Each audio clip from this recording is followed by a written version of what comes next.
Hi everyone, welcome back to my Flosstube channel, Alchemy Needlework. I'm Shirley and today I'm giving you September's update in progress, and the progress seems to be more like September frogging than anything else, but that's the way the cookie crumbles sometimes. So I've been a little while since I've filmed. I do apologise, but it's been a bit busy and I have been stitching. I have been stitching like mad on one project. So without further ado, I will go through my works in progress that I've updated, that I've done this month, and I will then show you what I've got in my Cotton and Twine box this month, and any bits and bobs that I have bought so far. So first of all, let's get started with my whips.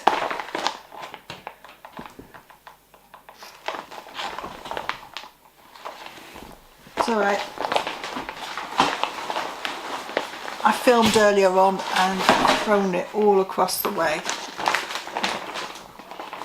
I'd finished with it and then realised I hadn't. Right, first off we'll go with a new start. I've got a couple of new starts in September, but this one is a cross stitch that I got from Amazon. I'll put the details down below if I can find them. It is a full coverage cross stitch. It is a girl on the piano. Let me just get that closer. And it cost me around around £19, and they gave me the option of having it gridded before they sent it to me. So I opted for the grid, and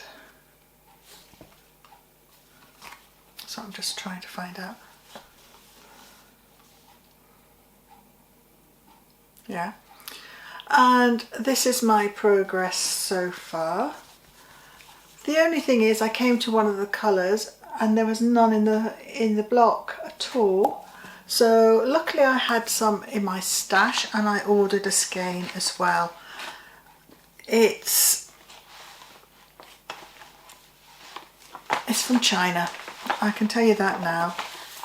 I'm not sure, I've not seen this design before elsewhere, so I was quite happy to buy it. It's nice, it's simple. I'm sort of doing cross-country come parking on this one.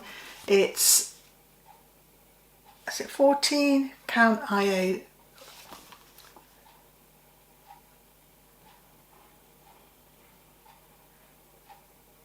It's 16 count IADA, 2/1. As you can see, I've done a mixture of parking and cross-country. Basically my cross-country is if I've got a skein of colour and it's in the vicinity and it's easy to keep the stitch count going, I will follow it through to the end. And I got a bit fed up with the confetti here, so I thought I'd do the bottom bit. So the page is like, that is roughly the first page. So I'm just going to work my way up here, sort this little bit out here, and then get myself going properly again. Then it all depends as whether I've been working nights or how well my stitching goes. I tend to keep my stitching simple if I've been working on nights, and sometimes when I was doing a load of block of nights, I would do diamond painting instead of cross stitch because there was less errors. Then I have got my hour a day project, which has not been an hour a day, but I've done equivalent of an hour a day when I have picked it up. And it's the two Moggies, the Halloween one in black, from the world of cross stitch. Let me show you that. I have done quite a bit. I've done some of the backstitch detailing there. I've finished this section. I'm now starting the tree section here, so I'm hopefully going to finish that in the next couple of hours, and then I'll work my way back down. And the back stitching is making all the detail, if you can see, in the tree branches. I have gone a little bit wonky in the counting, but as it's trees, put my individuality into it. So that's that one. But I do love that material, and I think it's absolutely beautiful. It's Moon Glow, and it's 16 count Aida. Now the next one I got on my lap, you've actually seen most of it. I think I've only put another 30 or 40 stitches in, if that. And that is my Romeo and Juliet. I'm just working my way through here, and I'm sort of working on when I have a day off. And I'm planning in October to start a rotation plan, and have like day 1, day 2, day 3, day 4, day 5, as I work a minimum of 2 to maximum of 3 days. Then I have planned the rest of the time which stitches I'm doing what stitch on. So hopefully that will work, but I have been known when I have been a little bit down recently. I have worked on 3 or 4 projects. I think the most was 3 projects in one day. I did one, did so much, and moved on to another. And when I stitch, I tend to stitch. It's like my reading, all encompassing. And next I have got a new start. Now this is really ambitious for me, and it is a Heaven and Earth design. Beloved, I'll put the picture up in the corner. So let me just put this here so I can put the picture here. And this is what I've done so far in the month of September. As you can see, it's a black and white. It is a mini. It is on 25 count. And it's half stitch 2/1. So hopefully that will introduce me into Heaven and Earth. This is my first, well, this is my first project, but I have started another one, but I was having a love-hate relationship with it. It was the freebie harmony, and I just, at that time, just could not get on with it. I'm hoping to get back onto it because it's a lovely, lovely stitch. It's lovely colours, but I thought it wasn't working for me at that time, so just put it to the side. Try it with this one. As this is a mini, I could reuse the fabric, and I've not lost anything. So that's my Haid project. What else have I got? Then I have got last month's Cotton and Twine project. I haven't finished it. It is the sampler to go on front of the bag. And that is because I have fallen in love with another sampler. I have a new start that I started in beginning of September. Is the Frog of the Month. It is a new start. It's on 14 count Aida, easy count Aida, and it is in DMC 121, which is a variegated thread, and it is from Modern Folk Embroidery. I started this at the beginning of the month, and it's the Fruits of Plenty, and I had a major frog with this. I got way along. I got to doing this segment, and I looked at the heart, put it away one night. Next time I picked it up, I went, that heart looks really wobbly, that really crooked. So I counted it and worked out that I skewed it somehow. So unpicked it all and redone it and then caught up. And as I see now, and then I had to do a bit of a frog on this side to marry it up. I don't know. But anyway, I've caught up and I'm just beginning to do Marches now. So at this progress, I'll be doing March and April's this month if I carry up the same progress. So I might have it done early next year.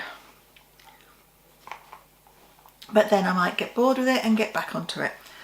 Because I have got other projects, and I'll explain why they're not in rotation at the moment.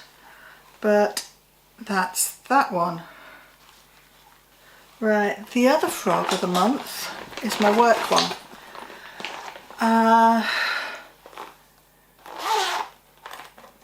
It is the Faye Whitaker Tiddler's Officer, and I have done a little bit more, and this is what I mainly do at work. I've started on the face down here, and I did the hat, started the hat, and I had to frog it all. Now, the reason I frogged it all was because I miscounted, and the reason I miscounted was one night, on nights, because I mainly do this on nights when we have, I was working in COVID area. That means I was in full PPE. I came out for a break, de-doffed,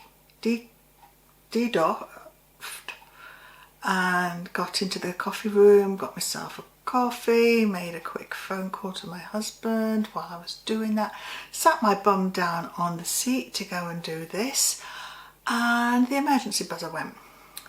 So I got up, looked at the emergency buzzer and went, oh shit, it was in COVID.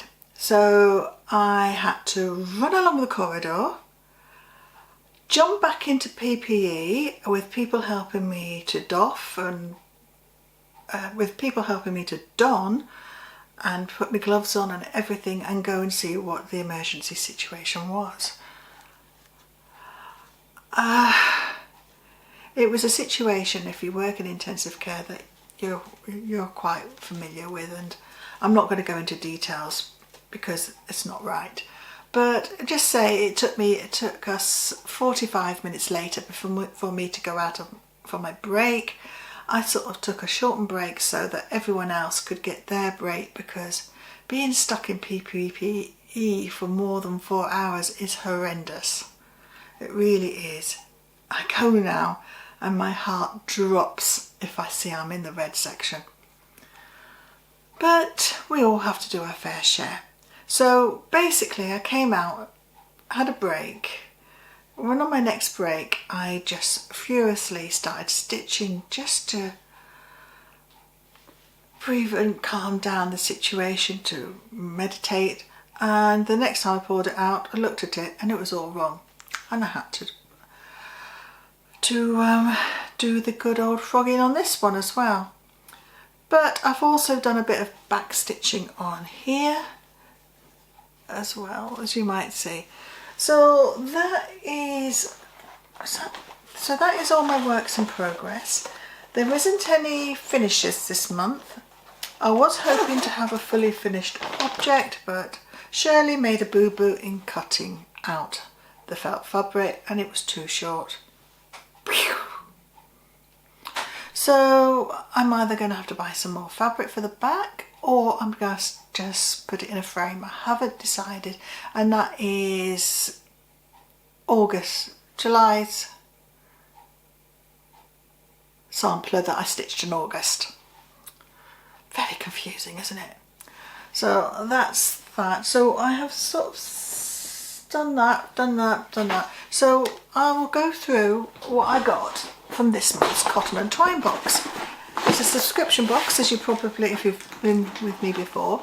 It costs around £25, including postage and packing. I'll put the correct details down below in the description box. And each month they give you a complete project to do. and they also give you some other bits and bobs as well. So this month's Cotton and Twine design is Autumn Falls. So that is this is from the Historical Sampler Company. They give you all the stuff that you need to do the project. So in here I have got the colours and threads that I need to, the thread card, the fabric to stitch it on, and a needle. It comes all complete, and to finish it off they give you finishing instructions, and they've given us a frame to put it in. So let's have a look and see what they say about the finishing.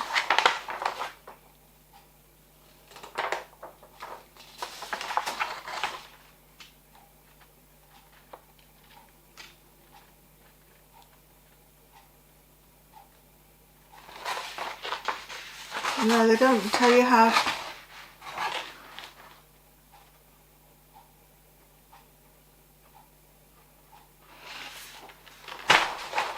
They haven't said how, they say how to put it in, but I'd probably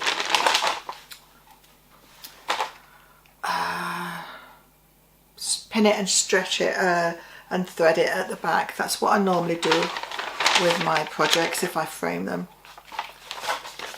Normally, sometimes I do the lazy thing and get the acid board, sticky acid board.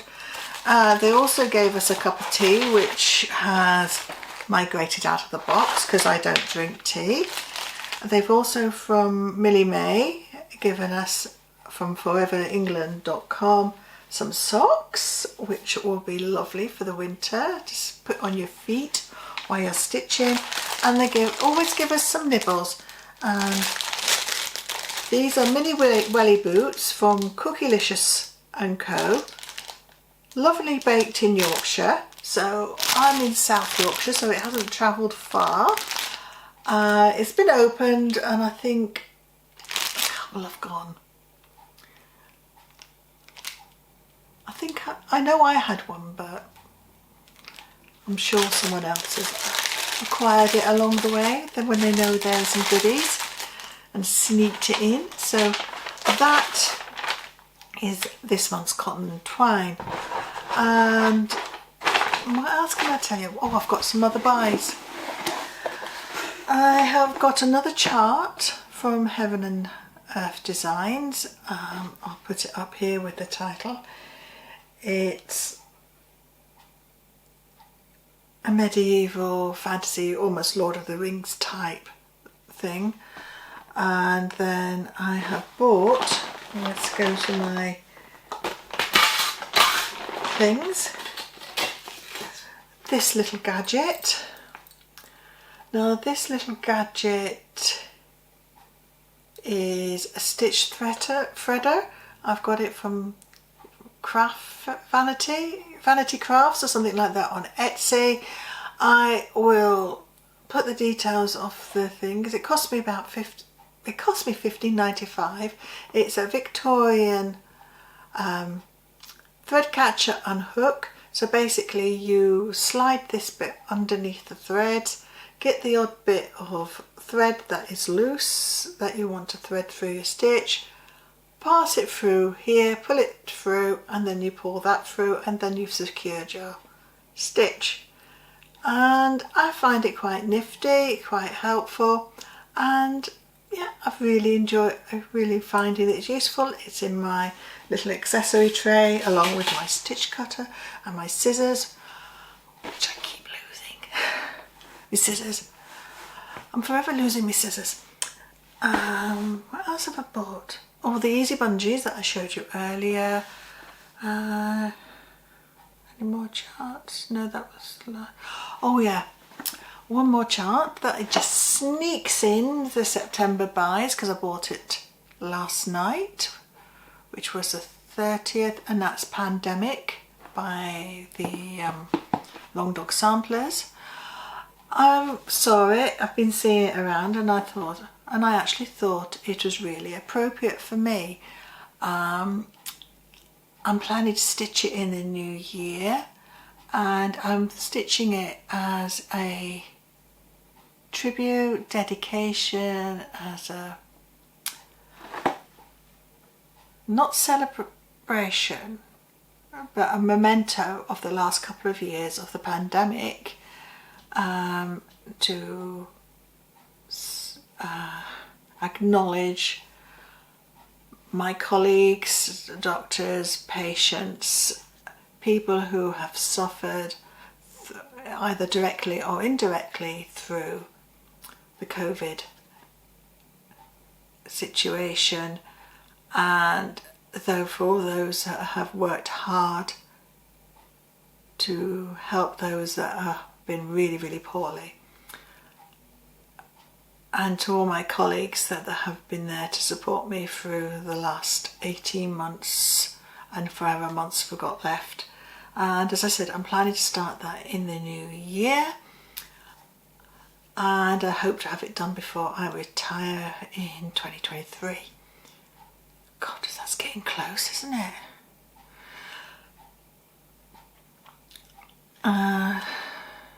Yeah, so that is a future plan thing that I have gotten done. I have got a lot of work in progress, and also I mentioned in one of my last videos that I wanted a Lowry stand for Christmas. Well, Christmas has come early. I'll show you a picture of it, but I got a Lowry stand along with a chart holder, and all I need now is to save up and get the extender bar and the frame holder, because that is one problem I have found with my very long frames. I cannot hold it in the glass very well. So that's my next thing to get. I might sweet talk my husband into it, but it probably won't be getting it until my birthday, which is in next year. Luckily early next year, but next year. I